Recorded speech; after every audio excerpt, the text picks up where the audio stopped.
Okay, so welcome, Rich and Hugo and Dylan and Colter, to the second People for Echo Park EPIA Candidates Forum for Council District 13. And welcome to our attendees. The format this time is going to be a little bit different. We're going to have specific questions around the topics that we discussed last time. We are also, and we're going to allow each candidate to talk to the questions. Then there'll be a second round where each candidate will be given a minute for a rebuttal or a continuation of their reply, their answer. And then at the end, we will ask a closing question. And so it's pretty straightforward. So we will, the first thing we would like to ask for you guys to do is to introduce yourself. Tell us who you are and why you're running. And we'll start with Rich. Hey, I am Rich Sarian. I am a native, born and raised Angelino. My great grandfather fled Armenia during the genocide and started life anew in Los Angeles 111 years ago. And I am here now. Grew up in the family's trash company. I learned how to run the family's small business. I had gone to CSUN for cinematography. When I graduated, it was a really awful time. It was 2010. And so I got a job with a friend's boutique government affairs firm.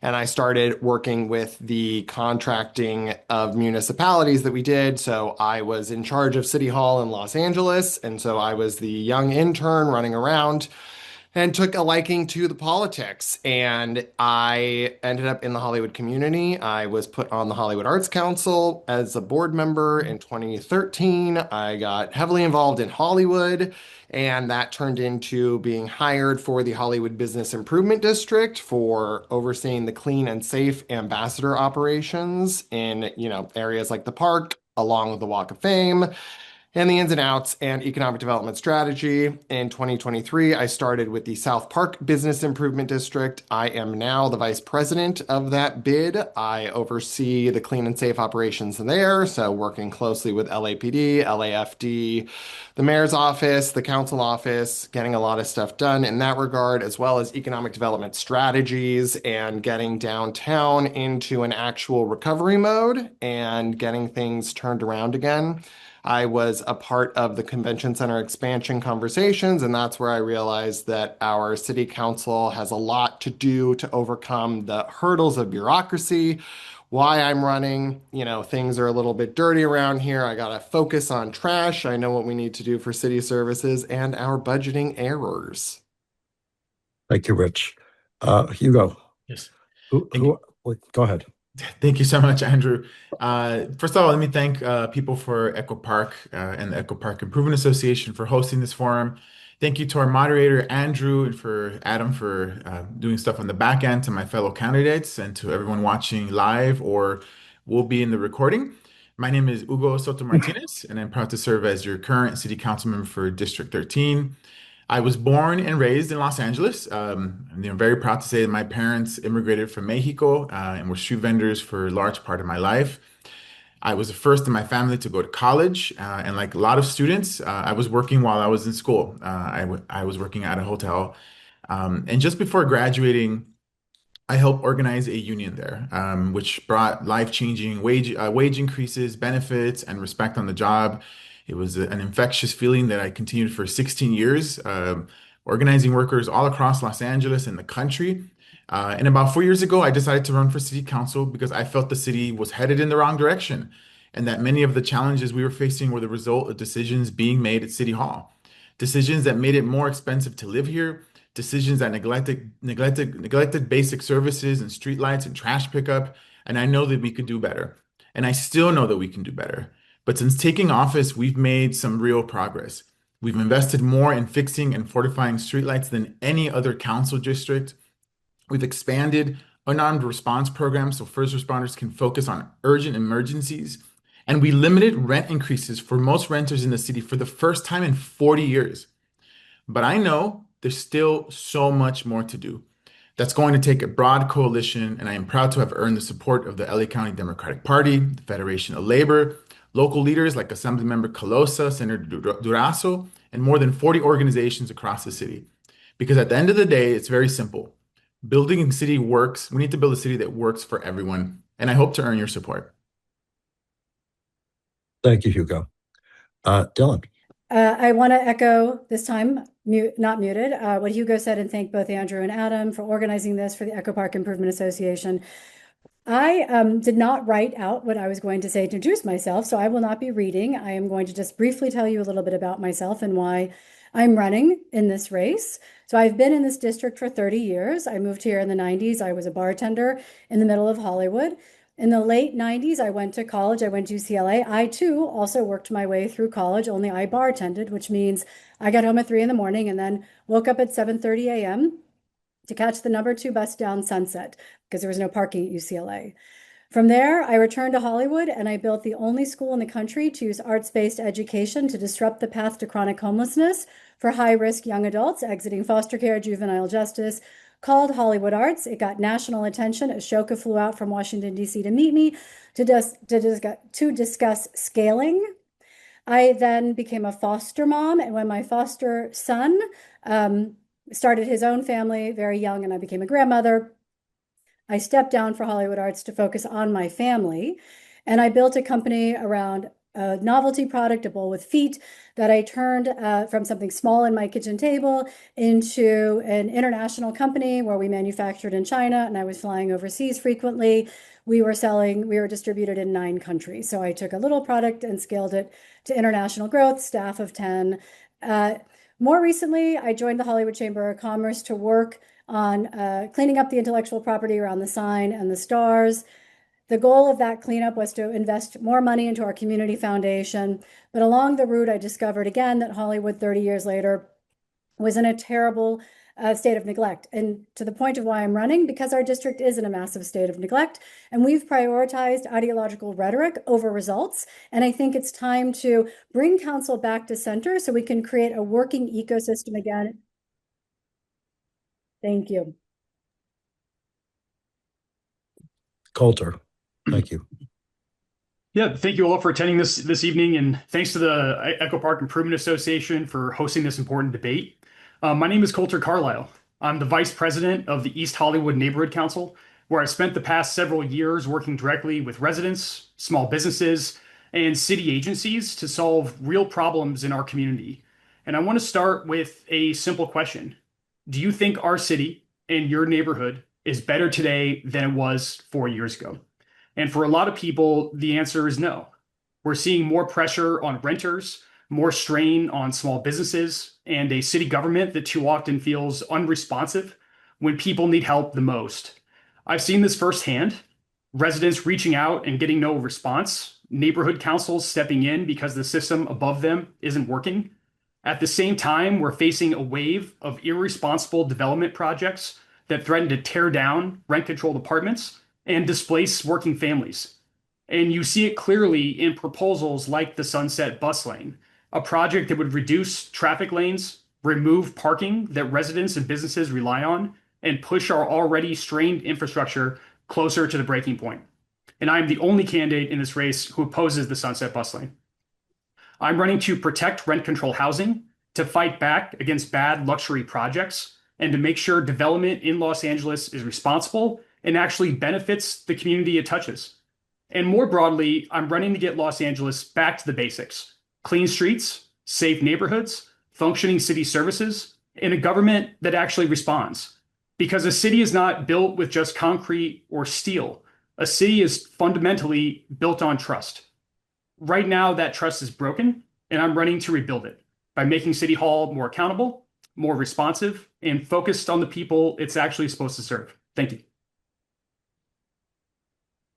Thank you, Colter. Okay, we are going to go into now our topic questions. And the first speaker will be Hugo. The topic is city infrastructure, quality of life, and CD13. Neighborhood services, trash, streetlights, graffiti.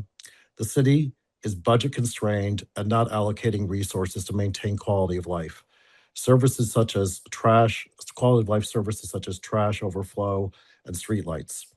What services will you prioritize? How will you pay for it? What are your thoughts on the mayor's plan to tax an assessment on property to pay for solar streetlights? Thank you so much, Andrew. Yeah, this has become the number one issue for us in the district. When I first ran for office, it was homelessness and tenant protections, and we've done significant progress. We're heading in the right direction in those issues, and so this is now issue number one. I'm very happy that we have in District 13, we've invested more into streetlights than any other council district. Council members are having to use their discretionary funds to solve this issue. We have our own dedicated streetlight crew, which I think is helping, and we're starting to see a drop in the number of requests that we have. So we're not flatlining anymore, but we're starting to decrease. But we need to do more. Regarding trash, very similarly, we first started with one LA Conservation Corps team. We expanded it to two because a lot of the positions that were cut during the budget, we had to bring in our own teams. But I think what you're touching on is something that is more deep and then more systemic. 2 years ago, we had to cut all the many vacancies in all these departments. Last year, we had to do a very similar process. Now, this year, it's looking a little bit better, but that doesn't mean that we're improving these services. They're going to be very flat.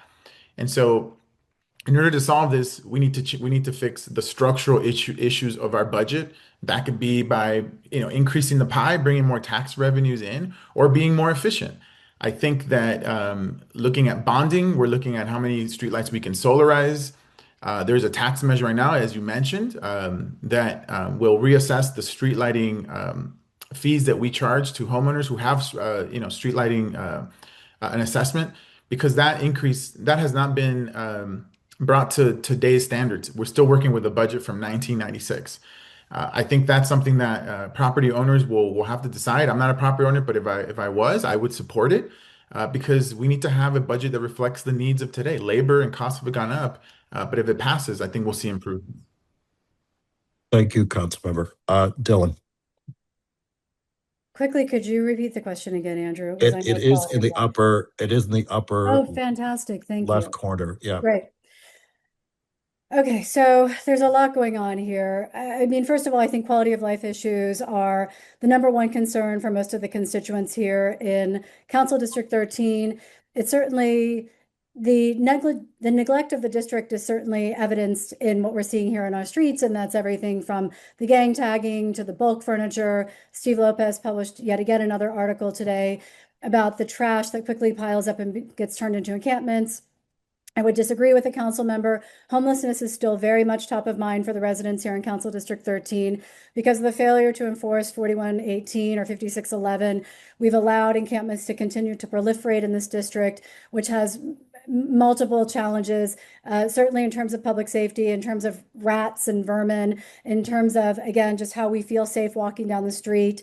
But I think, historically, we've looked at solving all these problems very analog. Like, how many people can we get out to personally track and like put something in a notebook, or how many emails can we receive and respond to, or how many, again, strike teams can we send out? And I want to touch briefly on streetlights as well. But what I'm really interested in is how we modernize a council office and how we bring more powers of efficiency to do things better in ways that we've not yet done in this council office and arguably in any of the other council offices in the city, which includes using things like the Internet of Things, what we call the IoT. So we've asked a bunch of property owners to pay a little bit more, a significant hike for them, 120%, because they haven't been taxed in 30 years. But we've asked them to pay to tax themselves to improve streetlights. Solar is only about 60,000 streetlights, by the way. It's about a quarter, not the entire. But we haven't talked about how we're going to harden that system or how we're going to prevent future theft from happening. So all of this, what I want everyone to hear from me is that we are going to be using new technologies like sensors. If we're redesigning our streetlights, why are we not censoring them at the same time? So we know exactly when they go out. Thank you, Dylan.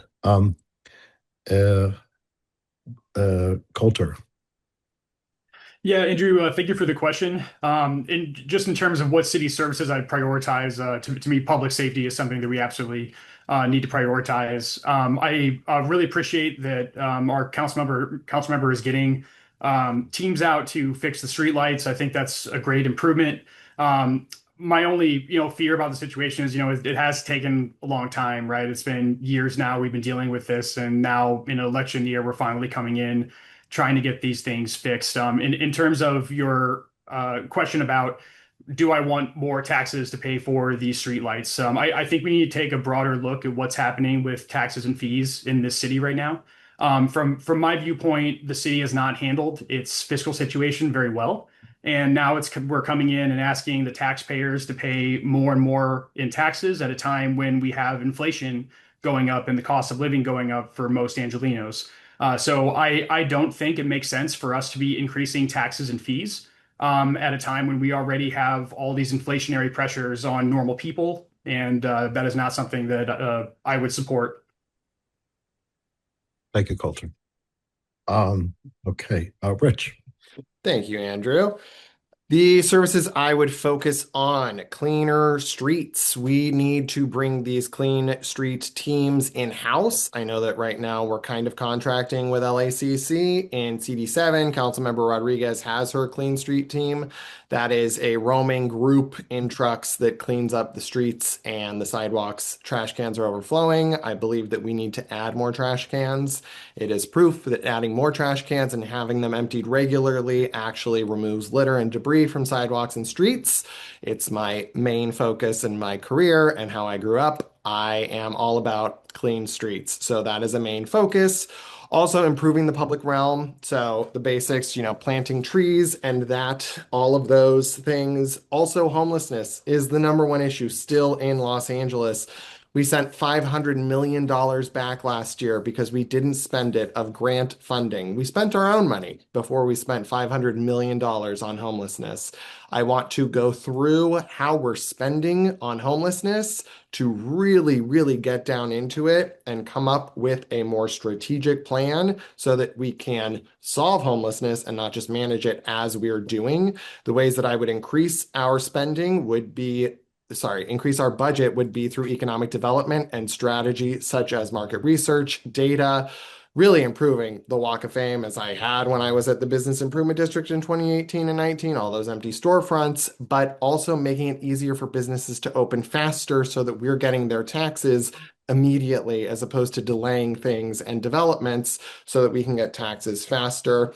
I don't really agree that moving to an assessment for every property owner is a good idea with the BSL issue since we haven't fixed the lights we're not protecting the lights that do work. And we're also just kind of kicking the can down the road with solar. It's not going to be happening immediately. Thank you, Rich. So, Councilmember Martinez, would you like do you have a 1-minute rebuttal on the topic of quality of life city infrastructure? Yeah, I mean, I don't think there's a lot of disagreement on what we all want here. I do think that many of the answers are very simplistic, right? Like we're just going to do these things. That requires moving the entire budget and prioritizing these things. I mean, that debate is happening right now. And so, how you do that is very difficult. It's very different. And look, and I think the one comment I find the most objectionable is on the streetlight assessment. I believe that we have to be honest with the public. We have a budget from 1996. Labor has gone up. The cost of materials has gone up.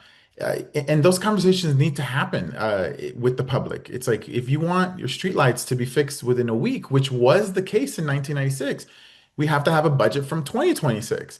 Now, that doesn't mean, and they make that choice. Our constituents will make that choice. But we can't just say, it's going to change overnight if we don't have the money. Okay. Thank you. Dylan. Yeah, I want to agree. I mean, I think part of the answer as I was rushing to get through everything, because there are so many different touch points on quality of life issues, My summary on that really was we need to be modernizing what we're doing because we have held, to our council member's point, the same strategies for over 30 years. Just the fact that we're thinking about, okay, well, we need to send more field deputies out to track is so archaic and antiquated. When we're relaying fiber, we need to include sensors that tell us what trash cans are consistently hotspots. They're consistently overflowing. What corridors are we consistently seeing bulk on? So we can get ahead of it and use, again, tools of efficiency to cost our city less, because manpower is a very inefficient way to tackle some of our systemic quality of life issues in the city. And same thing with streetlights. And I've said it before, there may be a bitter pill to bite here regarding the assessment, because it hasn't been done in 30 years. But once it's done, we then adjust it against the CPI and the pain becomes less, but we have the outcome we want. Thank you. Colter. Yeah, if I think we have to look at the situation holistically, right? We're not just talking about raising taxes for the streetlights, right? In reality, what's happening is we're raising taxes and fees everywhere we possibly can because of the budgetary issues that we have in the city.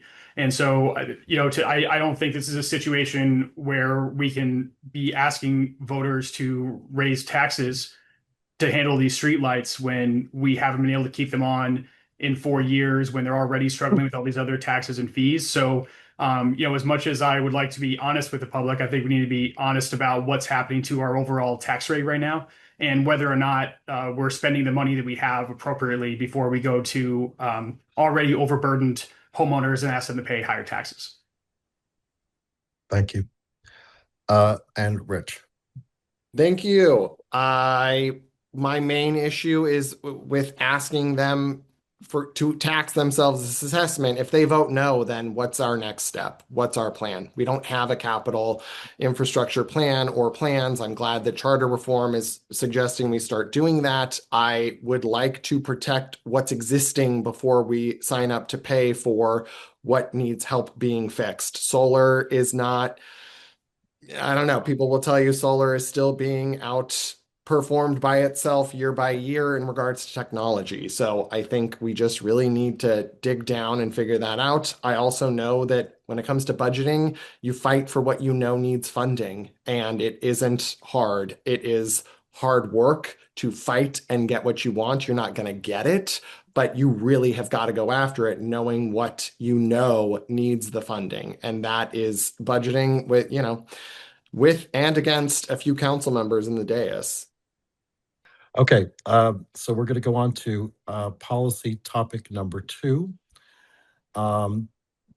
Decriminalize street vending and food trucks. There are approximately 50,000 street vendors with less than 1.4% having obtained a very inexpensive active legal permit. Regulatory compliance is not enforced. We've got all these illegal street vendors. And then there's the issues of ADA accessibility, food safety, the impact on brick and mortar small businesses like restaurants, and then the environmental degradation that comes with trash and grease and other forms of pollution, running generators, music, et cetera, lights.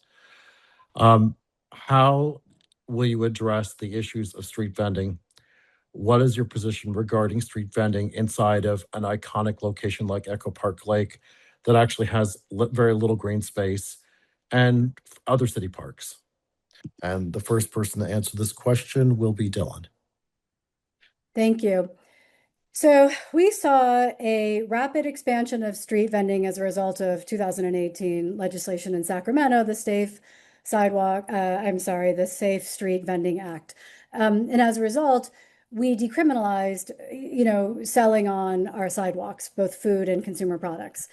And I think the intent behind it was good. Its outcome has unfortunately put a lot of pressure onto the city. And that is certainly the brick and mortars who are being outcompeted by vendors who are frequently setting up right in front of them and are not exposed to the same requirements, the same fees, the same health code standards, the same staffing standards. And so they're able to undercut price-wise.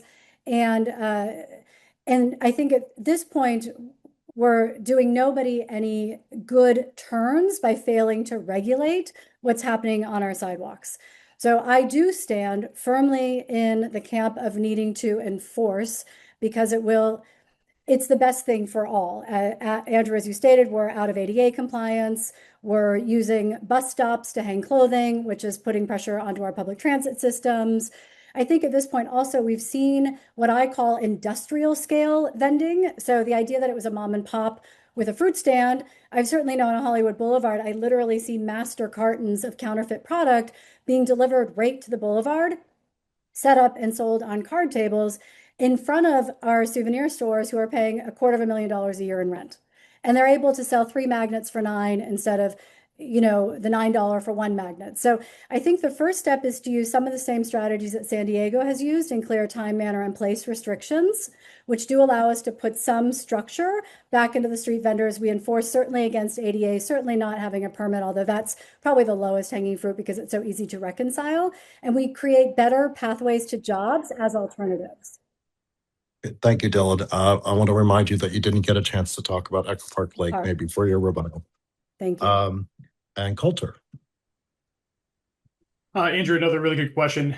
First of all, I want to acknowledge that I actually do really appreciate what the council member has tried to do with this over the past few years. I understand that he's trying to make it easier for normal people, many of them immigrants that can't get jobs in other areas of our city, to have more opportunities to sell their goods and make a living. I do appreciate that a lot.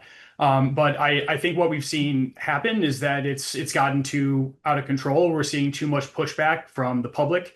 And I would not support expanding street vending in Echo Park Lake. I think we need to pull this back. I think the other thing to keep in mind right now about what is so different now than a few years ago is that over the last 3 or 4 years, we've seen the economy get a lot worse, and we've seen small businesses that are struggling all over the place. As I'm the chair of the East Hollywood Neighborhood Council Planning and Land Use Committee, and also the chair of the Business Committee. So I talk to small businesses almost every day, and almost all of them are struggling right now. And so to me, that's a big reason why we need to pull back on the illegal street vending, because we need to do more to support the brick and mortar small businesses that are critical to our economy. Thank you. Thank you, Colter. Rich. Thank you, Andrew. So there is a difference between street vending and cooking. A lot of the vending that we've counted is cooking. You're seeing open flames, you're seeing grease. That is making a nightmare on sidewalks, in parks, all of that. I do believe that enforcing regulatory compliance is critical, but because we don't have a system for it yet, we can't do that. I think that we can really quickly get that standard in place and issue permits in the way that these people want to do business with their street vending and in these carts. I think critical is protecting our public spaces, like our parks and like our sidewalks. In Echo Park, I was walking it just the other day, and there were a couple carts that had food, and it was a beautiful moment of these people in the park. And that's a standard part of parks, but those carts have wheels and they can push them and move along. I think that you shouldn't be able to have a stationary sidewalk vending cart in a park or on a street or sidewalk. You should be able to move it along. And cooking is not acceptable. These open flames, open grease, it's a hazard waiting to happen, God forbid. You look at the corner of Hollywood and Western, where the shoe store has opened up their parking lot, and Leo's Tacos Trucks is there, and it's almost a night festival of food trucks. And I think that we as the city could do a better job partnering with the sidewalk vendors and putting them in certain areas along the public spaces so that it's safer if they are cooking. But if we are sidewalk vending, we've got wheels and we can keep the carts moving along. There is a huge copyright infringement and second sale of retail that is an issue, and business in front of business hurts brick and mortar, but we have to protect our businesses and we have to protect our public spaces because it is dire times for both right now. Thank you, Rich. Hugo. Thank you so much. Well, I think a lot of folks know that my parents were street vendors when they came to this country, and the reason they did that like many people, they want to be their own boss. They want to control their own schedule and have that entrepreneurial spirit. And so I think that's a beautiful thing of the city. And if you go to Latin American countries, that is the culture of Latin American countries and many other countries, in fact. And so I believe we need to foster and encourage that. Now, that doesn't mean it's going to be the wild, wild west, and everybody just does whatever they want. There has to be some control. There's got to be some things that we put into place. But as one of Dylan mentioned, right, to give some historical context, this was decriminalized by the state in 2018. Decriminalized because at the time we had the same president that we have now, and by criminalizing an act of vending would put people at the risk of deportation. And the city did something very, very similar. And what we're living through now, example, is exactly the right thing to do because this president is doing that again. But anyways, but I'm very happy that we put our own discretionary funds into doing a pilot, try to do a pilot program because right now we don't have a system to do street vending. And so we teamed up with CPC, with business owners, with Ovation, with the Hollywood Partnership. We did focus groups and say, how can vending coexist in the most iconic street in the city of Los Angeles? And those recommendations are going to be coming out. And that is a compromise. No one's going to get everything that they want. But we believe that we can set a model for how vending can look in an area. And so, people should stay tuned for that. And as far as Echo Park Lake, vending was in the park before the fence got put up. And the reason it hasn't gone back in is because we've been working with the vendors and saying, hey, if we're going to do this, we're going to do it with community input and community engagement. Councilmember, thank you. Well, you'll have a chance to talk some more during the Thank you. rebuttal period. And let's see. Dylan, we're starting again with you. Great. So yes, out of the gate, let me just quickly touch on the idea that we have commerce in our green space and in our parks, and I stand firmly opposed to it as a parent. Nobody should bring their kid to a park and have to constantly be turning their head over their shoulder because their kid is dragging their shirt sleeve because they want them to buy something for them. Our park spaces are sacred spaces and they need to be purposed for what they're supposed to be, which is recreation, not commerce or sales. And I stand firmly on that. Again, I want to go back to say, if we look at what San Diego has done by enforcing clear time, manner, and place regulations around establishing safe vending zones, a little bit like we saw Philip Dane do with the LA City College swap meet, it's a contained area. It protects the vendors against ICE because it's got security. There's only one door of entry. It's clean. It provides sanitation. And it allows the vendors to focus on serving a bigger audience because they can market that space as a destination. And it works, right? Historically, it's pulled several $100,000s in a year for the college. And our failure to regulate vending has put more pain onto our city and on the vendors themselves than it would if we actually began to enforce. Thank you, Dylan. Colter. Yeah, I think a lot of what we're saying here is that we want to find a balance between the street vending that a lot of Angelenos do like and the issues it's causing for our neighborhoods. I think what the council member said before about this shouldn't be the wild wild west. Well, that's exactly the problem. Is that right now it does feel like the wild wild west. It feels like there is no control or rules around this, and it's coming at a time when businesses are struggling. So unless that can get resolved and people can feel like there are some barriers here, then I don't think the public's going to accept this. Okay, thank you, Colter.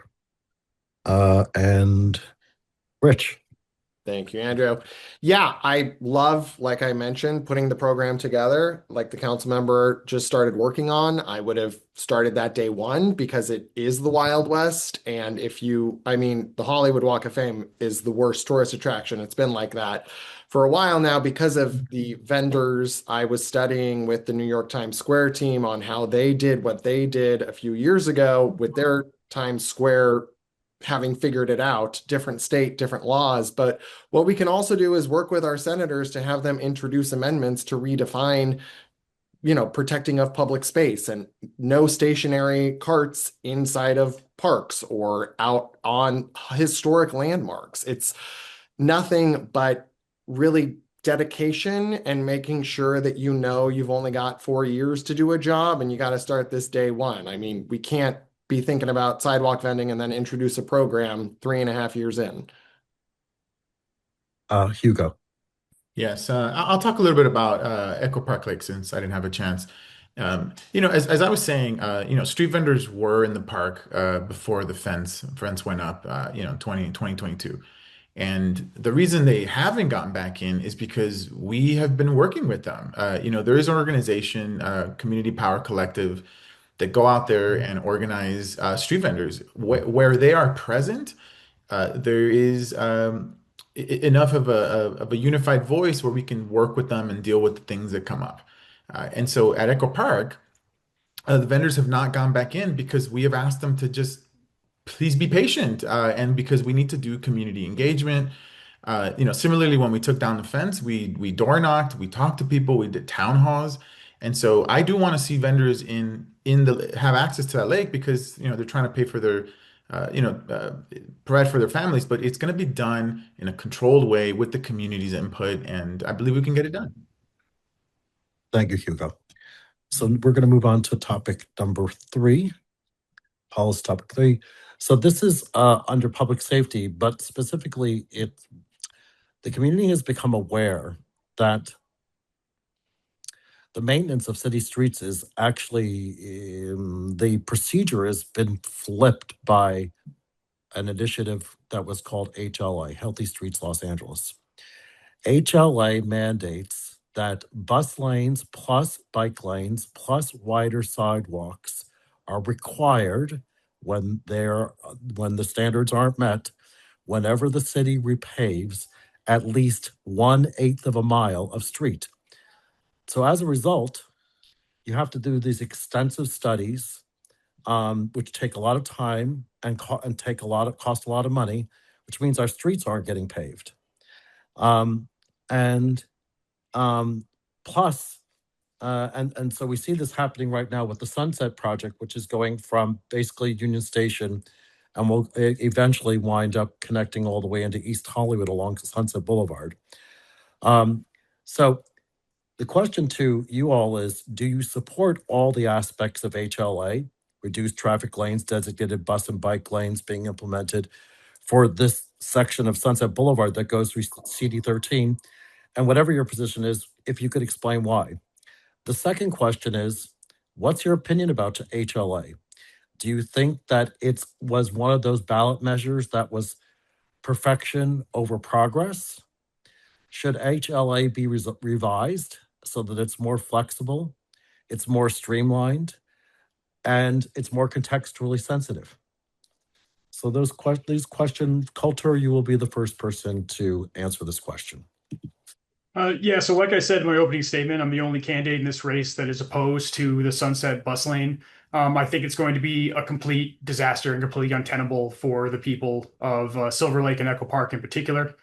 I think it's easier for folks to just go to my website, colterforla.com. I have a transit tab there. There's a better job sort of explaining, my overall position and thoughts on how we should be handling transit and parking and everything else. But to me, us coming in and taking Sunset down to one lane of traffic is going to be, like I said, completely untenable. I believe that we need to be building out parking infrastructure throughout the city before we take away street parking. And so I just 100% do not think that we should be doing that. I absolutely think that we need to reform Measure HLA, if for no other reason than just to prevent this one disastrous project. Now, I've been I'm the vice president of the East Hollywood Neighborhood Council, so I've been on the neighborhood council when the bike lane was installed on Hollywood Boulevard. And what we saw happen on Hollywood Boulevard is that it became so congested on Hollywood Boulevard that everyone started avoiding driving on Hollywood Boulevard. And then what we saw was about a 30 to 50% drop in retail sales for the businesses on Hollywood Boulevard as a result of that. And so if we take Sunset down to one lane, if we get rid of all the parking on Sunset, it's going to be an even bigger disaster because, there's 300, 500 businesses on that stretch. and it would devastate the economy of debatably the most important economic corridor in the district, that in Hollywood Boulevard. Thank you, Colter. Rich. Thank you, Andrew. So the Sunset Boulevard, from my understanding, is not reducing it down to one lane. It's turning the parking lane into a bus lane like it is on Wilshire, which has opened up Wilshire exponentially. That still is a huge problem for parking because if you look and talk to the Hollywood Boulevard businesses that had the redesign of that street, they are hurting. Some of them are closing and they're blaming the fact of parking not being accessible and their storefronts are hurting. They're not accessible and so their business is hurting. I think that as we move towards a more like a better future for Los Angeles where we're trying to get Angelenos out of their cars. I really like the thought of putting public transportation up a little bit before the vehicle. And, it works on Wilshire Boulevard. It has worked. If you could fly down Sunset on the 2 to downtown, that could transform our city. I think that right now we're at a crux where we have got to choose between the car or public transportation, and we can marry the two moving forward, figuring out what parking enhancements we can do if we're going to do the Sunset Boulevard bus addition. In regards to HLA, that is the mobility plan that was adopted from 2016, which was when Uber was kind of taking off and before autonomous vehicles, before robo delivery bots, and before scooters. I don't know that we should be using HLA the way that we are. I love that it's holding our city accountable on progress for infrastructure. However, the mobility plan that we're using is a decade old, and there has been exponential growth in regards to vehicles, again, autonomous, those types of things. We need double lanes for passengers who just hop out of a car. It's the Wild West when it comes to street design right now, and I am hesitant using HLA and the mobility plan from a decade ago to inflect change that it may be outdated. Thank you, Rich. Hugo.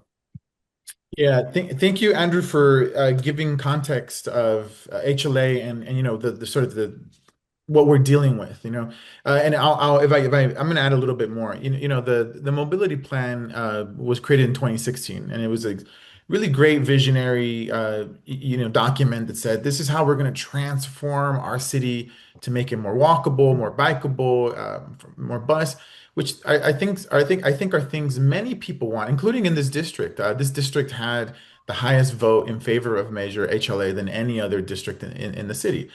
Um, the problem is that it was just that a visionary project, and you had council members who were actively blocking the implementation of these visions of these improvements. And so street activists got frustrated and angry and did what many folks can do, and that's collect thousands of signatures and put it on the ballot and let the people decide. And people decided they were in favor of it. And so now every time we have to pave something, these improvements have to go in. Now, do do I like that it takes away discretion from the council member and the community from saying this is what we want? There's that cuts both ways. But and sorry, I just want to set the record clear. There are no designs for Sunset Boulevard at this moment. The LADOT is taking input on how that is going to look like. And so the public has the ability to say, yeah, I want this, I don't want that. And we want to hear from the public because I get the frustration. People should have input over how their street looks. But we also have to let the public know that last year more people died of traffic violence than homicides. And so we also don't want to be in a situation where we're prioritizing convenience of a vehicle over the deaths of many people. So we're going to have those conversations, but we'll work on this together. And if you'll notice, we put this topic under public safety. It is So absolutely public safety. it's not been lost on us. Okay, Dylan, your chance, please. First of all, I had to confirm this. The mobility plan was in 2015. I just want to say that for the record. It didn't really potentially matter to everybody, but I needed to correct that. So then we passed HLA to tie every time we have to repay the eighth of the mile to taking on a component of the mobility plan. I think it was, I mean, Hugo framed it differently. To me, this is another example of a ballot measure that's very well branded. And so people vote for it without entirely understanding its implication, just like ULA, the mansion tax. And now we're suffering with the unintended consequences of ULA's failure to promote development in our city and much needed housing.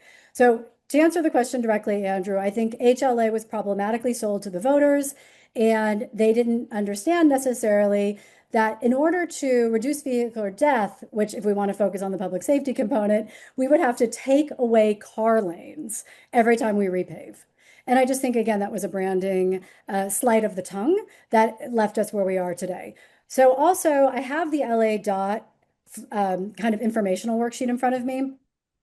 It's not taking away a lane. What it's doing is it's proposing to take the curb lane during hours of rush hour in the morning and in the evening and be able to clear them for bus.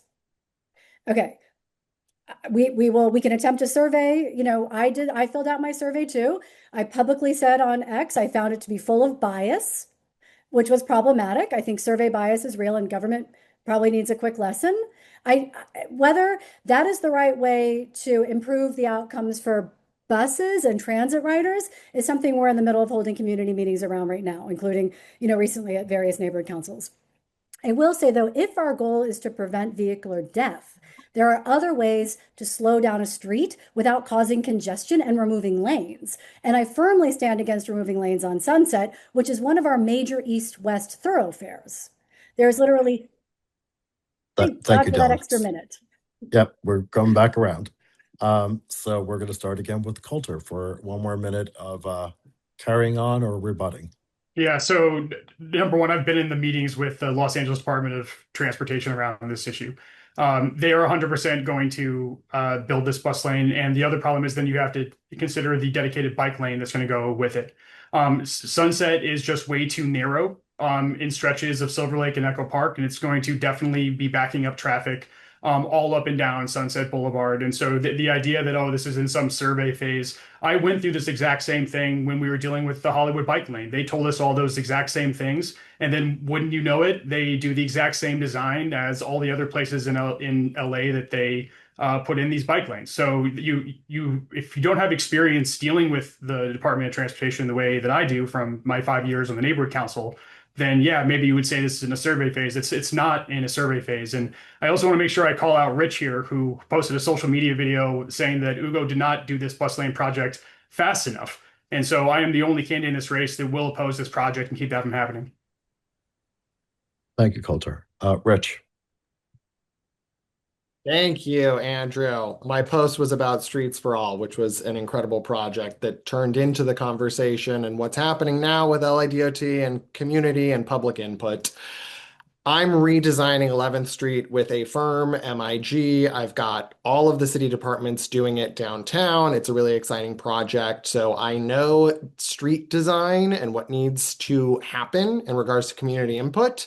I also understand bad design. And I think that we need to implement a lever where if the community upheaval, like it is with Hollywood Boulevard, we implement a redesign and get things in a better direction. I think that, nothing should be set in stone.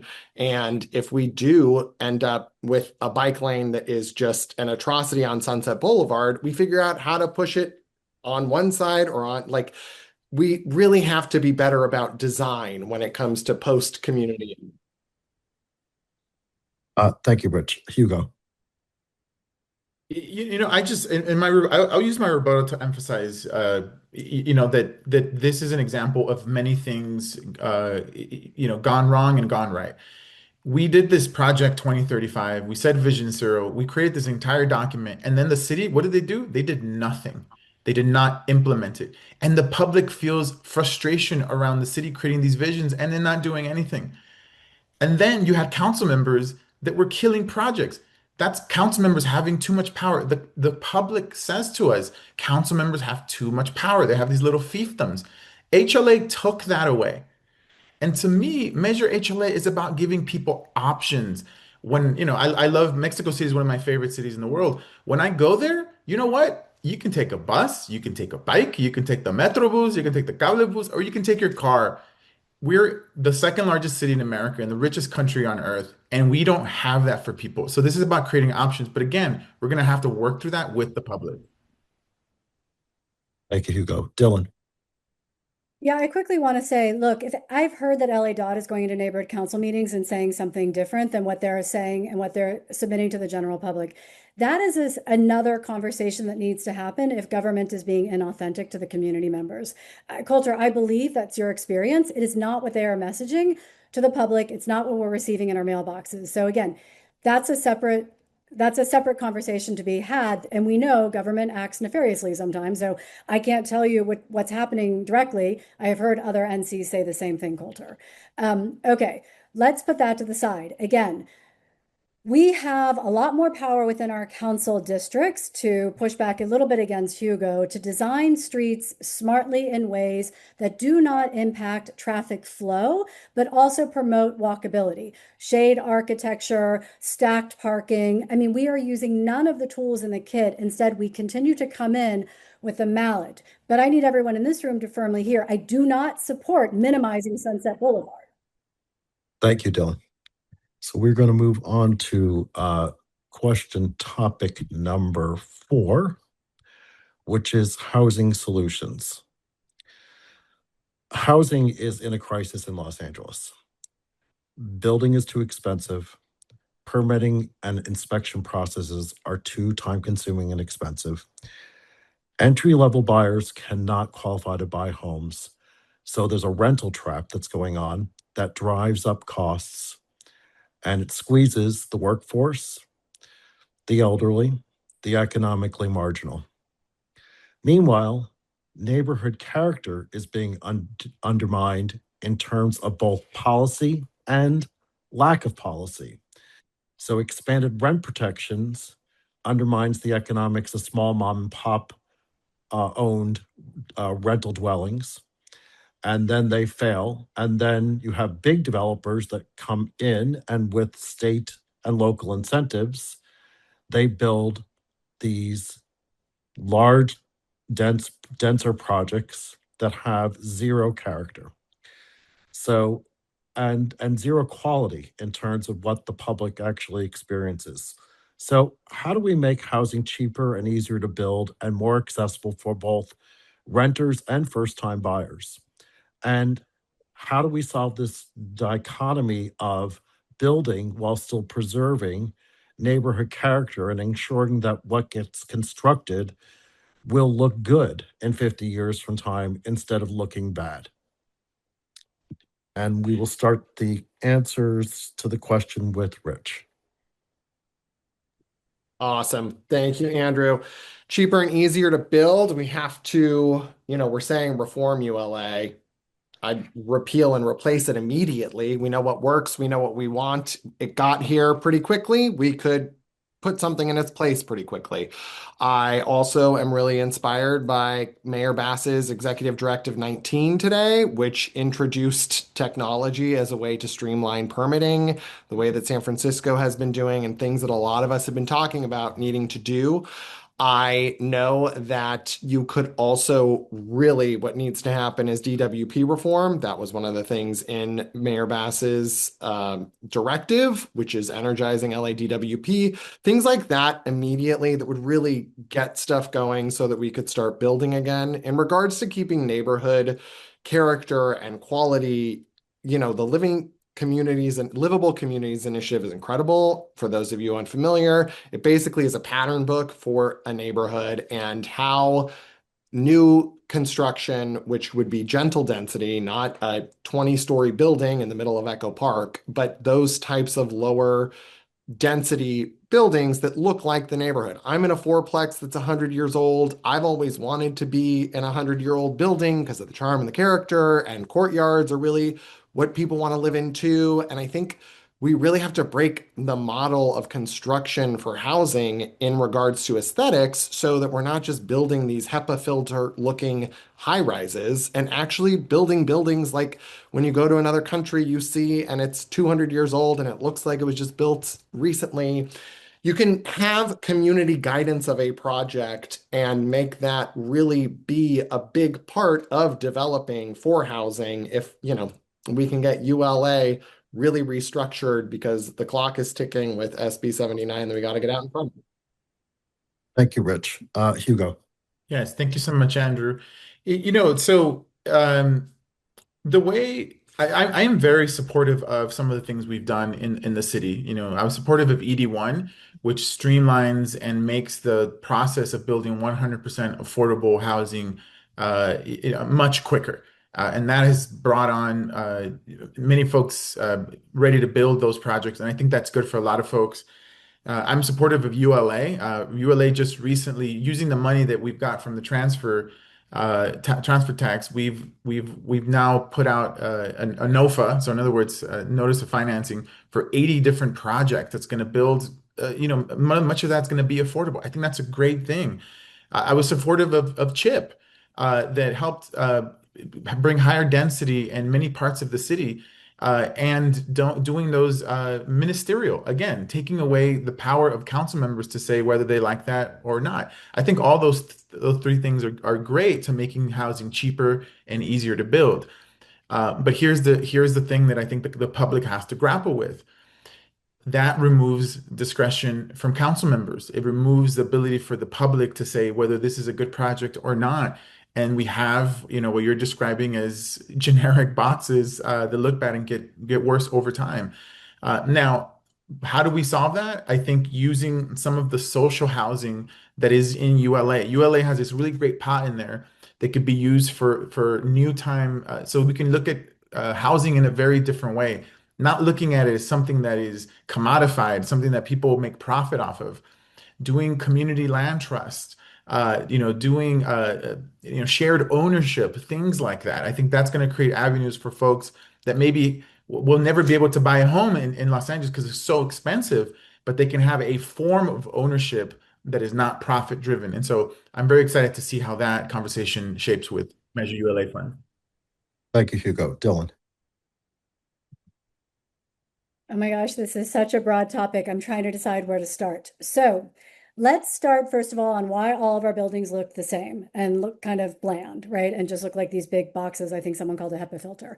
So we obviously have to build within the parcel's limit. And right now we have a lot of regulations around what's required for fire safety. Specifically, we need 2 forms of ingress, which requires these double stairwells, right? And so that limits the amount we can actually dedicate to rental space.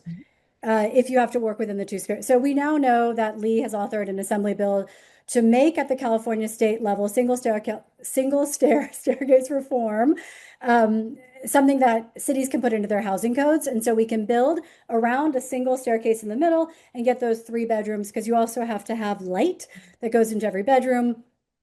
Look, without getting too in the weeds, there are a lot of reasons why we have these very bland buildings. And I think one of the strategies that we've seen may result in some good design reform is around the single staircase issue. And that is what Livable Communities Initiative, which Rich mentioned, is predicated on. Single staircase reform allows us to build retail over residential, which opens up our commercial corridors by putting housing right over the mom and pops and the small businesses. It's the type of housing that you see modeled throughout Europe, et cetera. Now, yes, ULA is a problem. We know that the Howard Jarvis has put it back, the Local Taxpayer Protection Act in Sacramento. We'll take it back to a ballot and we'll see if it will be repealed by the voters, which is how it was put in. That's not something council can just unilaterally decide to do. I think some of the other issues we were talking about. So we've got we've got legislation right now about subdividing lots for more townhomes, which allows first-time home buyers. There's a couple in Echo Park to be able to afford their first home. We have a lot of issues around condo liability defect insurance, which makes building condos almost impossible to do and requires reform in Sacramento. I mean, sorry, big topics, Andrew. Thank you, Dylan. Colter. Yeah, so remember, I'm the vice president of the East Hollywood Neighborhood Council and the chair of the Planning and Land Use Committee. I've been doing that for years. So I look at all these projects that are coming in. And what they don't tell you that you have to do is then you have to destroy someone's actual rent controlled apartment, destroy someone's home in order to build this stuff, right? And so these buildings have had years and years of rent control. And so you have to go to these people and kick them out of their home they've had for 10 or 15 years. And you have to build a giant luxury building or a giant affordable housing project. And now the reason I use that in parentheses is because these projects are like 230 square feet per unit. And the units go for, maybe on average $1,500. They range from maybe $1,000 to $2,000. They're not actually affordable housing buildings. They're considered to be mid-priced apartment buildings. However, it's with no quality, right? It's where you have absolutely rock bottom quality with these prices, which I would not describe as affordable. So what we're doing is that we're going to go and destroy the current affordable housing stock. That is not a housing creation policy. That is a housing destruction policy. We are not building actual housing. We are building expensive rental units all over the city. And of course, that's going to drive up the median price of rent because we're destroying someone's rent control apartment where they've had rent control for 10, 15 years. Or you have a home and someone's going to build a giant apartment building by you and look down over your backyard into your, just and see you back there, right?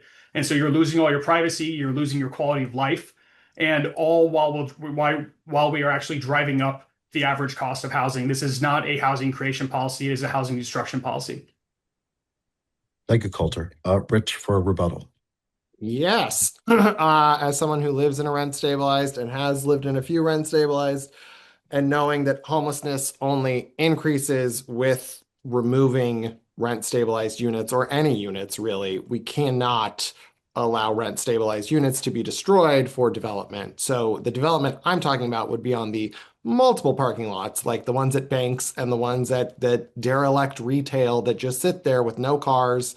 The city was built around cars, so there's a lot of parking lots that are not used, car washes, things that could be reinvented. I also think we need to really figure out adaptive reuse and how we could do that as a city and be a pioneer and really exciting stuff. And I am really excited by building a future Los Angeles where people can come here and move here and live here and know that they're protected in their homes. Either they own a home or they rent a home, but that no one's getting kicked out. And it's really an exciting time because we're just building because so many people want to be here. Thank you, Rich. Hugo. Yes, obviously this is a very broad subject, but I'll take this time to defend Measure ULA.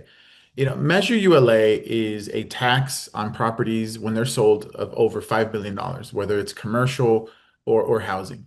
And that money goes to the city, and the city uses it for so many things that I think are great for residents in District 13. We have put more money in rental assistance because of that funding to seniors and folks with disabilities. And particularly, I want to focus on seniors. That is the largest growing group of people becoming homeless. And so we have this great tool that we can keep people in their homes. And so folks need to know that Measure ULA has done great things. We also just did a new NOFA, which we over 80 projects were able to pencil out because of that money. So, I've heard some criticism of ULA, and I'm open to hearing that and understanding more, but it is something that we cannot be saying to repeal and replace. Thank you, Hugo. Dylan. Gosh, now I have to talk about ULA and I wanted to talk about something else. But actually, we can say that, Hugo, because ULA right now is net negative. That's the problem. It's putting no buildings are being reassessed because they're not going up for sale, which means we're not increasing potential long-term property tax because the buildings are stuck in limbo. They're not being sold. If we were to sell them, we would be able to reassess them and we would get all that new income from the reevaluated property tax. So it's actually net negative. So all the good things that we want to do, like keep seniors housed, provide rental assistance, which is a good chunk of how ULA is being used right now, less is actually being put into building new housing, more is being put into rental assistance, actually could be created differently if we didn't head so rapidly into a very narrow transfer tax that's stifling development. I feel like there's other things I want to say really quickly. We're not tearing down rent control and not replacing it with rent control. We have SB 8. It's unit per unit replacement. It is required by state law. We are not doing that. Okay. Thank you, Dylan. Colter. Thank you, Andrew, but I cede my time on this. Okay, thank you. So we will move on to topic number 5, which is homelessness, and it's really there's no preamble. It's give us some ideas, unconventional or creative, that you'd like to propose that would help reduce homelessness in the city? And we're starting with Hugo. Well, since I took office, homelessness is down 25% across the district, and in Hollywood, it is down 49%. And even an independent RAND study showed that that was the case in Hollywood, more than in Venice, and more than in downtown LA. So we've done a lot of creative things to bring that down.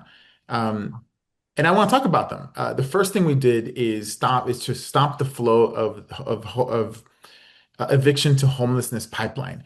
We have teams that every day go out and door knock, email, phone bank folks that are at risk of eviction. We've literally saved hundreds of people from becoming homeless. We're doing such a good job reaching out to tenants in crisis that the housing department, the department that is meant to deal with these issues, is sending them to our office. And I think that was a creative thing that we did that no other council office is doing to that degree. The second one is having a dedicated team. This is the first time CD13 has had a dedicated team just to homelessness. We coordinate with over 40 service providers. We make sure they're not doubling or tripling up on clients, that we're using those taxpayers' dollars as efficient as possible. We learned that when we took office, some interim housing sites were operating at 40% occupancy. I mean, it was ridiculous. Now the vacancy on those places is at most at any given time 5%. And we got a state grant that brought over $7 million to create the Hollywood hub on Hollywood Boulevard with the St. Adventist Church. We've already housed 92 people. It's the only drop-in center in the area where folks come every single day. They can get a meal, they can get a shower, they can have access to clean clothes, and building relationships of trust so that people go into housing. Now, if I had to add more to this, I would say, how can we get hotels and repurpose them for housing, adaptive reuse, things like that, more safe parking? I think those are all things that we should be doing more aggressively. Thank you, Hugo. Dylan. First of all, again, I get to push back on Hugo a little bit. That RAND study cited Inside Safe, not any actions of our council office. I have read that RAND study top to bottom, and they also said there was a 30% margin of error because they weren't counting people living in their cars, et cetera, et cetera. Anyway, but I will move past that because the question in particular is, what unconventional or creative strategies would you propose? So look, I think we have to be honest about a couple of factors surrounding the state of homelessness right now, specifically in Council District 13. We have, over 40%, 50% of the people who are living on the streets right now are struggling with substance abuse issues, mental health issues. We have now more latitude around involuntary commitment due to the care courts. We don't have enough inpatient beds. We don't have any place to put them once they have been released into our custody. And that's a Prop 1 issue, and working more closely with the county. I would say probably the most unconventional thing I would propose, and then I'll get to the creative thing, is simply actually auditing the $2.4 billion that we can't trace right now, that was discovered through the Judge Carter's and the LA Alliance's forcing of that issue. So we had to hire that outside auditor. And look, we've lost $2.4 billion. That's a very significant amount of money. Kenneth Mee has said 1 out of every 4 beds we can't attest for right now. That's the unconventional part that we don't have the habit of doing in our city, holding our providers accountable. Now, the creative part is what I did when I built Hollywood Arts. So I realized that it's not simply enough to warehouse a human, that warehousing a human never actually results in an outcome of creating an independent human who will then move off of social services and live a life of independence. So what we did is we went narrow, deeply into education. We realized that education and purpose was the missing piece. And I watched all the Inside Safe debacles where they were bringing that same antisocial from the street behavior into the housing and destroying the housing. And I submitted a new proposal. Oh, I'm sorry. I thought I was too close to the time. I'll use my 1 minute rebuttal. You are done. Stand by. Colter. So first of all, I acknowledge I agree with a lot of what Dylan said there. We have $2.4 billion of homelessness spending that is completely unaccounted for right now, that we can't figure out what we actually did with or prove that it led to anything.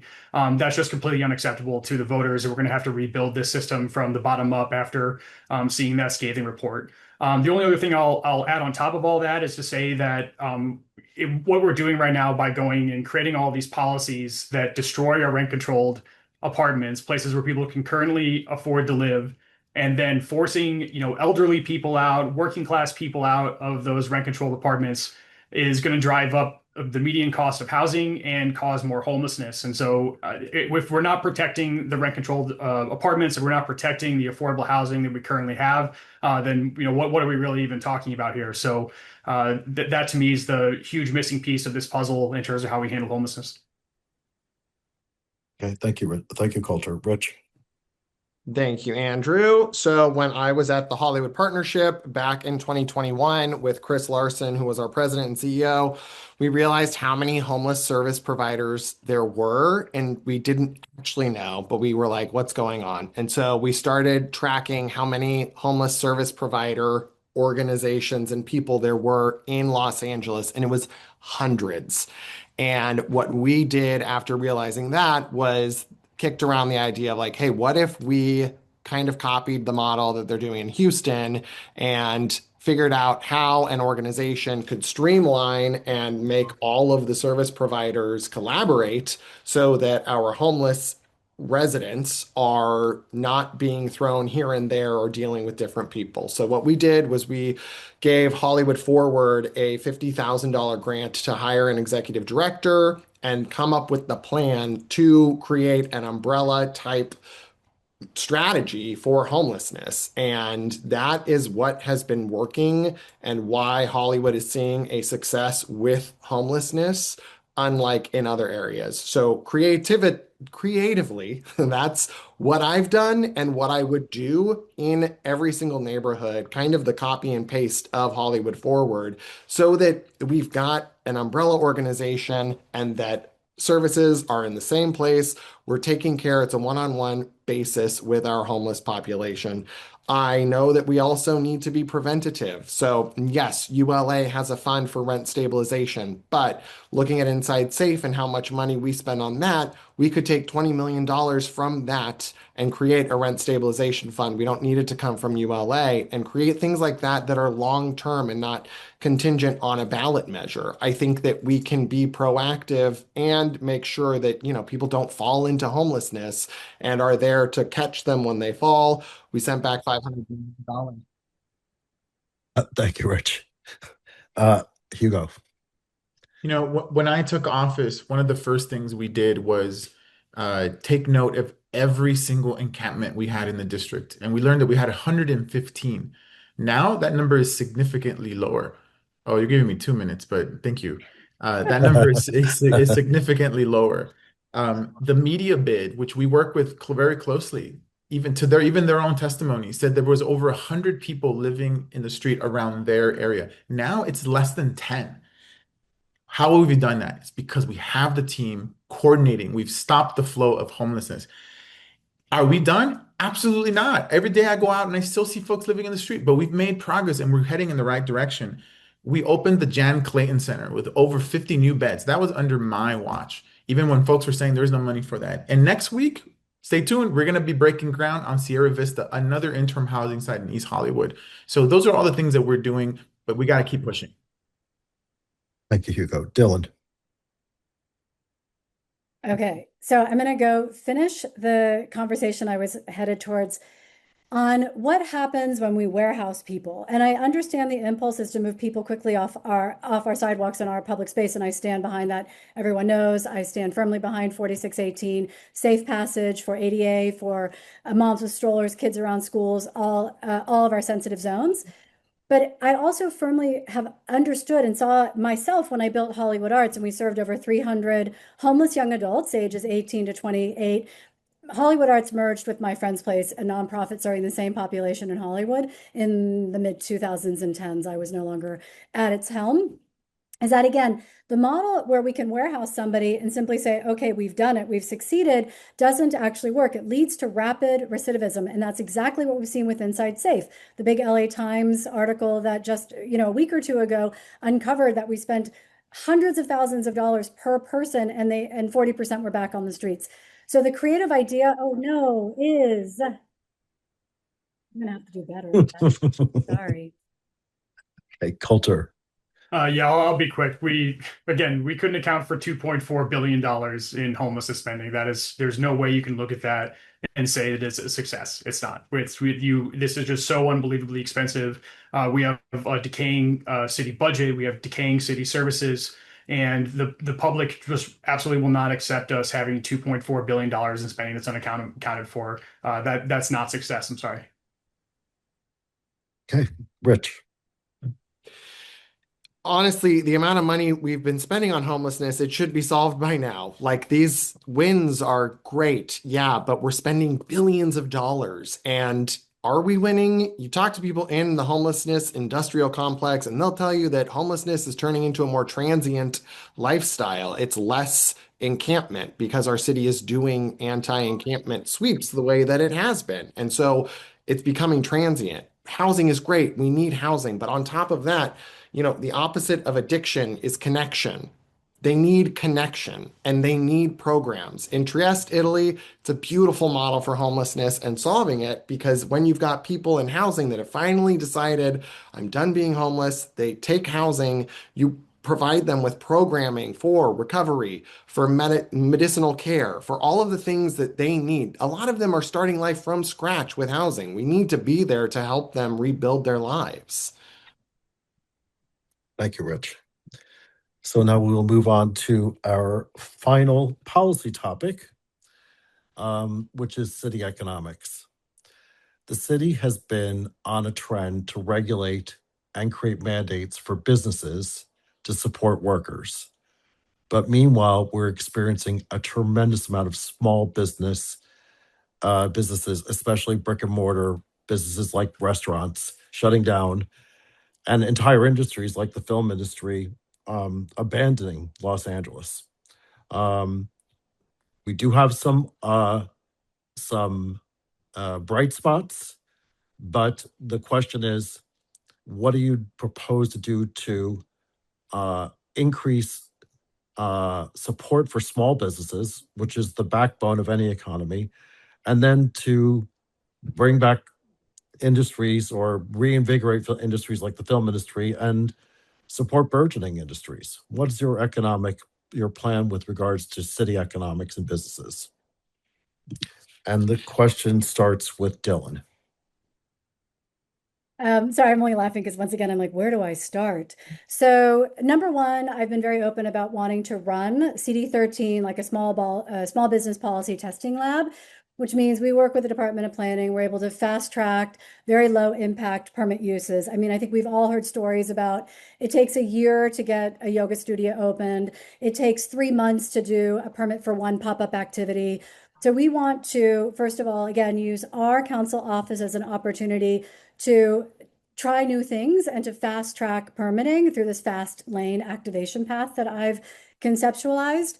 I think, the other thing which I talk about frequently is doing some matchmaking. So we have a lot of empty commercial corridor space, which right now is too large for the small mom and pops to be able to afford.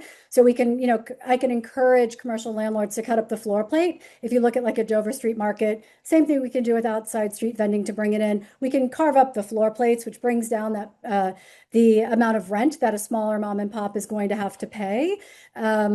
Let's see what else we can talk about. Filming. So we know permitting is a big issue, and Stay in LA just leaned heavily with Adrien Nazarian's support to remove some of the permit requirements for the smaller films. We just saw at the state level the 35%, 40% if it's out of the zone, and it's got a cap of 750 million.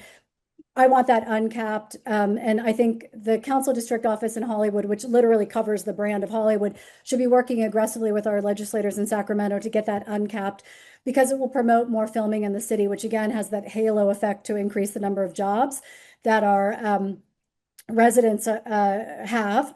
Yes, I mean, we're very litigious. It's very difficult for small businesses to survive if every time they turn around, there's another lawsuit. The other thing I want to add is we also want to help that component of financing. So the microfinancing. Thank you, Dylan. Coulter. Yeah, so I think I think we're all in agreement that we need to get TV and film production back. I think any plan that talks about revitalizing Hollywood without bringing back film and TV production is just unrealistic. To me, the bigger issue is not all the little things that we're going to do to improve the business environment, because there's so many of them. There's so many problems in this city. This city cannot do basic things. Of course, we're going to have issues with city inspections and building and safety and other things to make it impossible to do business in the city. This is one of the worst places in the United States to start or maintain a business. And this has been going on for years and it has not improved. And to me, the most important thing that we can do is get the businesses organized and create the political infrastructure necessary to start doing all these different reforms. Because we could sit here for hours and go through every single thing that needs to change in order to make it easier to do business in the city. But if we're not getting the businesses organized, if we're not giving them a pathway to reforming this stuff, then it's just never going to happen. And so to me, that's really the main question is how do we get everyone organized? I certainly have my thoughts and plans on how we do this. But to me, that's the most important thing. And if we're not having that conversation, then nothing else matters. Thank you, Coulter. Rich. Thank you, Andrew. Yeah, we need to be more aggressive with our state legislators. We need to end the cap for the tax credit for filming. I would also like to get tax credits for low budget productions. I think, this is the city where everyone still is making movies and TV.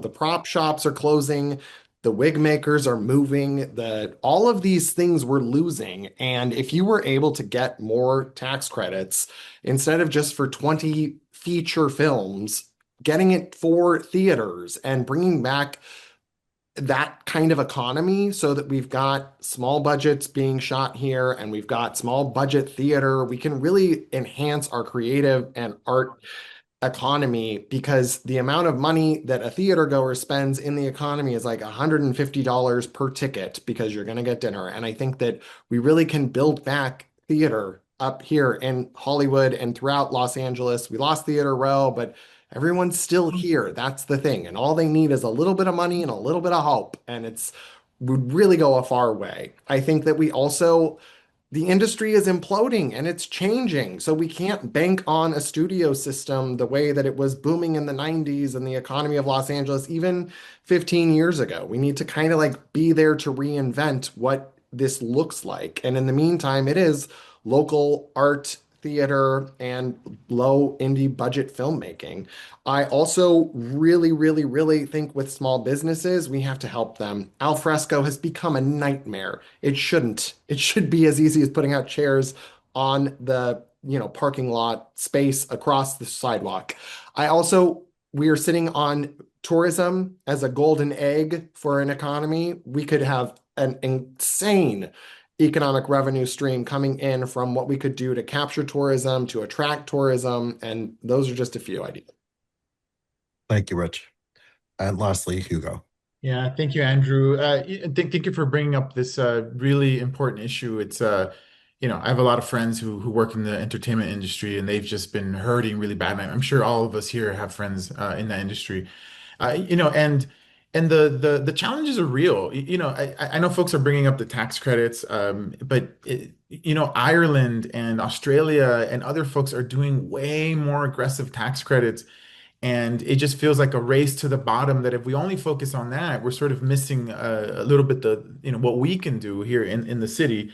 And we have to recognize that we're not dealing with Paramount, which their only industry was filming. Now we're dealing with Amazon, which is doing movies, but it's just a small fraction of their larger corporate portfolio. And so the beast is very different. And so we just have to acknowledge that when we think about what we're going to do, right?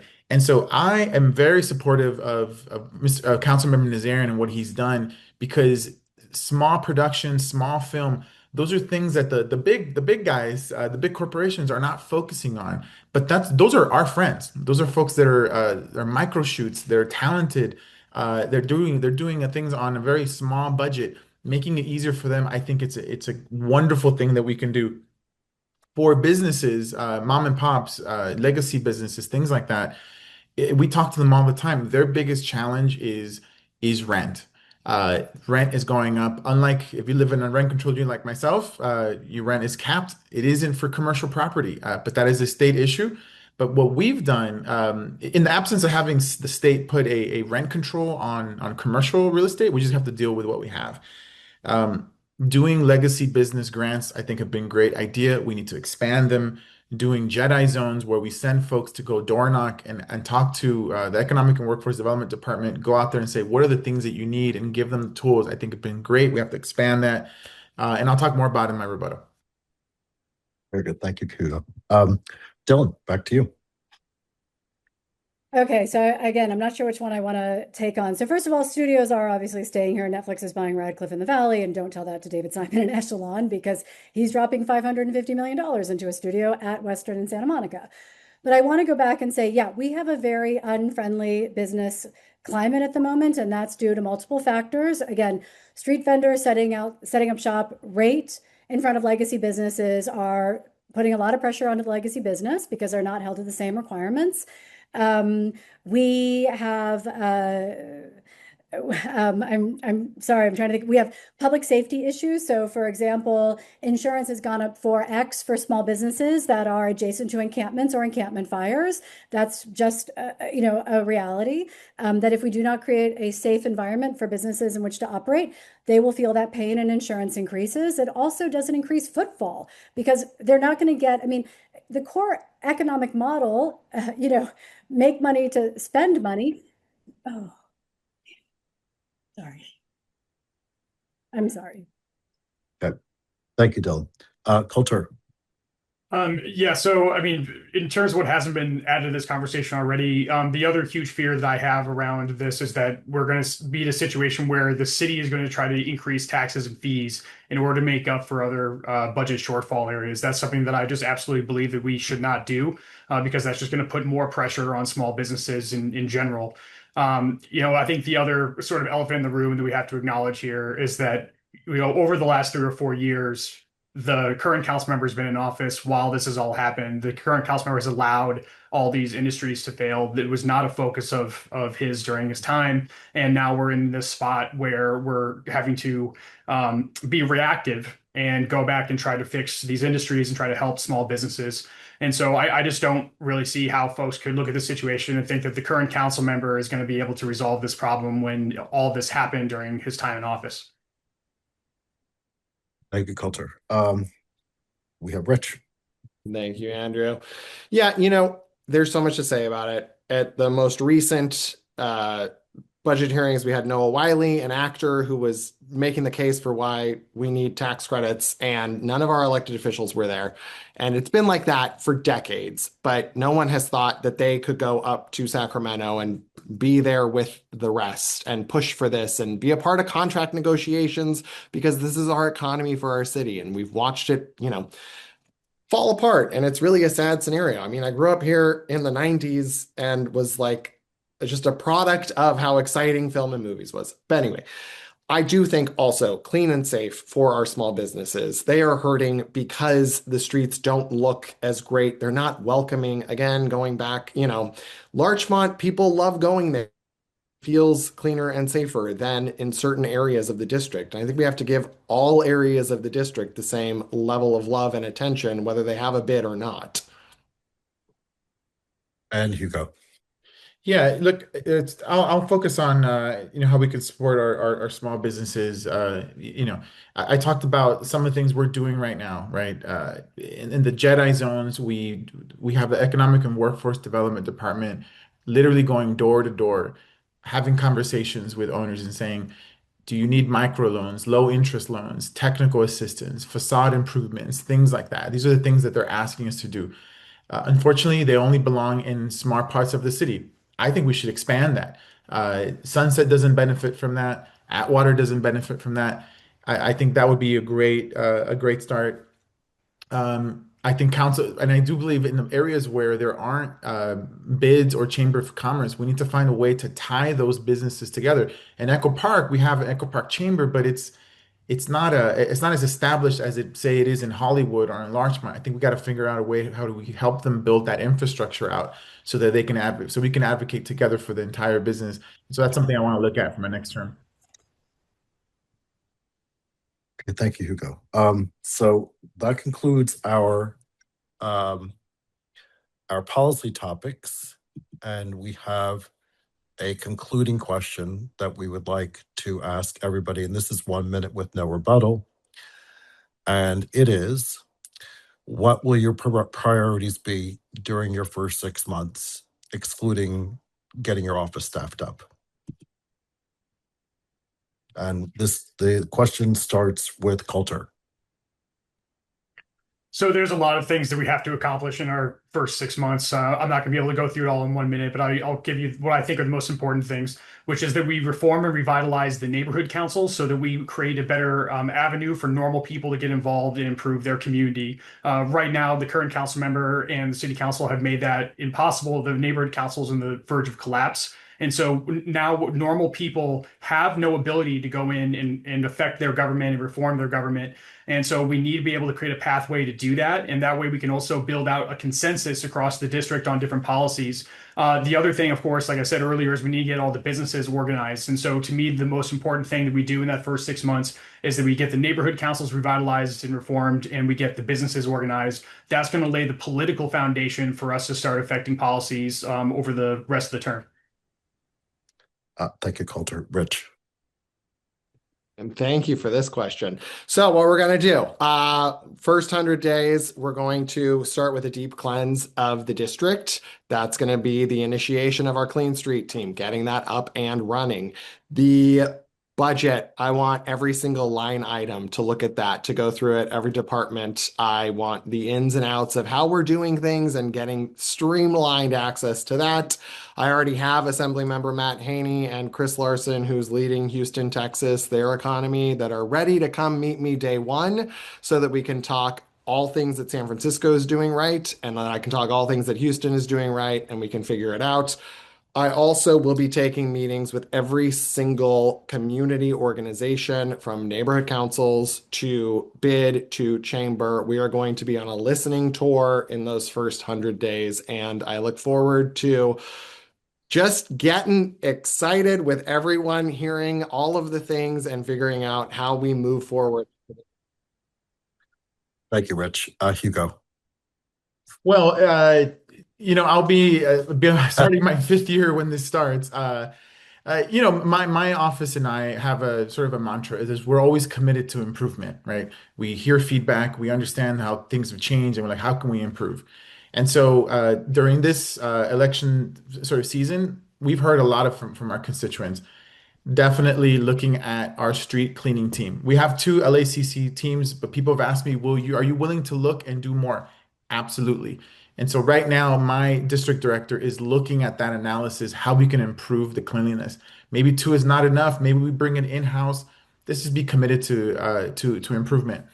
Economic development was a big subject matter that happened, during the restructuring of several departments in the convention center. And I learned during that process that we're just simply not doing it. I'm very good at labor, worker rights, immigrants' rights, but this is something that I want to look at. I'm very curious about it, and so that'll be something that it will be a priority for me in my second term. Thank you, Hugo. And lastly, Dylan. Excellent. So 3 things I'm going to try to say in my 1 minute. The first thing, my first priority is rebuilding trust between the constituents of Council District 13 and their represented leader and the council office. And we do that by, again, bringing in new technological systems that allow us to be more responsive more quickly to the needs of our constituents. I've talked about this before, using constituent relationship management tools. That means every single email is bucketed and filtered, and we put smart sensors, we IoT the entire district. That's smart waste management systems, smart streetlights, and we do that through public-private partnerships. The second priority are complete streets, and that's everything from, again, cleaning the streets, which you'll hear over and over again. It's also removing the gang tagging, but again, doing it in a way where we're not consistently sending out someone with a paint roller brush, but using new technologies. And then, of course, looking at residential over retail to boost our small business economy. And the final thing I'll do in 7 seconds is create that Hollywood Olympic Committee, because if we do not get ahead of the fact that the Olympics are going to be here basically tomorrow, I could do it. Fantastic. So we have a couple of closing comments we'd like to make. First of all, a reminder to everybody that mail-in ballots will start on May the 4th. The election is coming up on June the 2nd. this forum is being recorded and it will be posted for public review and for all of you to go back through again. I would love, on behalf of people of Echo Park and EPIA, I would like to be very graciously thank the council member and the candidates for attending this. I hope that you appreciate the questions that we formed. They were a little bit complex, but we were trying to capture nuanced problems. And EPIA will be happy to discuss with all of you further if you'd like. And we'd like to thank the people that attended. Thank you for your participation in the democratic process. Good luck to all of you and good night.